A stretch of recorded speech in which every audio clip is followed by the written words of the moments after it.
guys, how's it going? It's Denham again, or Denward, or Denweed, or whatever. You know the drill by now. So sorry, not done a trick tip for a while, so I thought it's time we got one done again. I know I've been asking a few of you for what sort of tricks you wanted to see. There's a few that have come up. I'm going to try and work through them because here in the UK, weather's kind of causing us a few issues at the minute, so it's not like I'm going to be able to skate outside and film loads of trick tip stuff all that often. So for today we'll have a look at a nose hook to Casper. So this is one that you'll see me do a fair bit. It's something that's fairly straightforward, but it's something you can mix into your combos and into your footwork because we're going from a tail stop as well, which kind of makes things a little bit easier when we're throwing it into different footwork combinations and different lines. So difficulty wise, a nose hook to Casper, I'd be going at about 3 out of 5. Again, it's all subjective. It depends on what sort of tricks you're good at, and it depends on your previous experience as well. So what I would say is that if you know how to do like a the tail stop underflips, that's going to help you out a bit. But also if you already know how to get into Casper comfortably and back out, that's going to be essential for this one. Also, if you do know how to do a nose hook impossible, you're already at an advantage for this one. So if you've got those sorts of tricks down, you're all good. Let's have a look at it and see what we can get done. Okay, cool. So for a nose hook to Casper, we're starting off in a tail stop. So of course, back foot nice and solidly on the tail. And we're doing this stationary. Now you can do these with like a half cab or a pivot into them. We're just looking at the stationary one for today. Then you can apply that to a few other variations. Now when I'm in my tail stop, I'm going to be keeping my shoulders real nice and straight. If I'm twisting anywhere with my shoulders, then my feet are going to follow with it. It's going to send the spin off axis as well. So back foot is here on the tail. My front foot is going to come underneath the nose of the board. Now the idea with a nose hook to Casper is we're basically kicking the board over with that front foot and catching in a Casper on what was the nose of the board. So we're going to need to jump reasonably high for this one. Now we're looking at kind of pushing through slightly with the back foot. As soon as we hook that front foot under and start pushing the board over, we don't need to be pushing all the way through like we would do for say a nose hook impossible, but we do need to push through a little bit just to get that little bit of wrap and to get the board to flip over on its end. Now what I'm doing is I'm compressing a little and I'm pushing that front foot up underneath the nose of the board. Then I'm going to hop off that back foot quite nice and high because I need to give this board time to come round end over end. Now here's where it gets a bit tricky. For the first few of these that you do, you might miss that front foot getting underneath the board.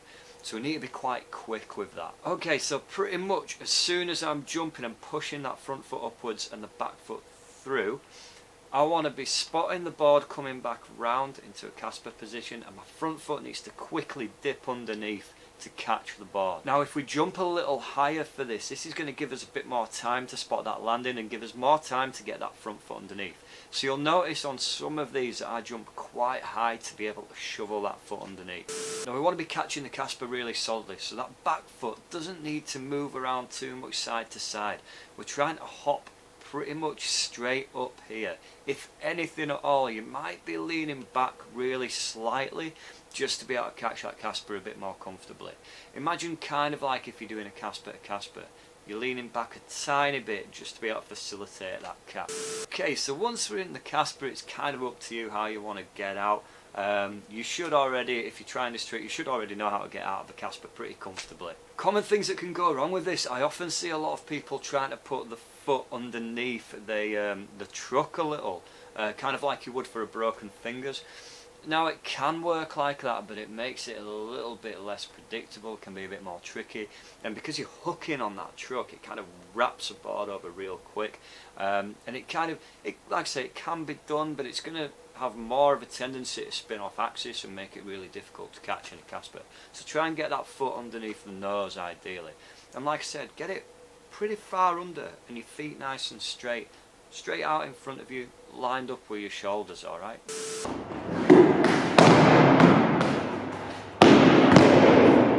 Right, so that's pretty much it for a nose hook to Casper. They are reasonably straightforward when you know the technique. It's going to take you a little bit of time to figure this out. An additional note on these, If you're riding a single kick or a more kind of traditional freestyle shape like I am, you're probably going to prefer to start off on that nice squared off tail, just because you get a bit less contact when you're pushing the board through. Personally, for me, that's what works. Try out a few different things, see what works for you. It's not always an exact science, so this is just how I would do the trick. But if you've got your own little techniques, please put them down in the comments and let people know. Thanks very much for tuning in. Like I said, it's like middle of winter here in the UK, so I mean skating for me is going to be on and off.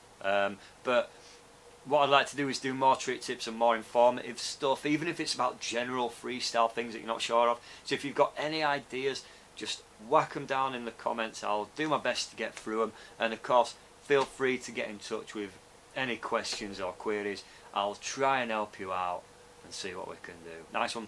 Cheers, take care, keep skating, and have fun. Enjoy yourself. Yay. Bye bye.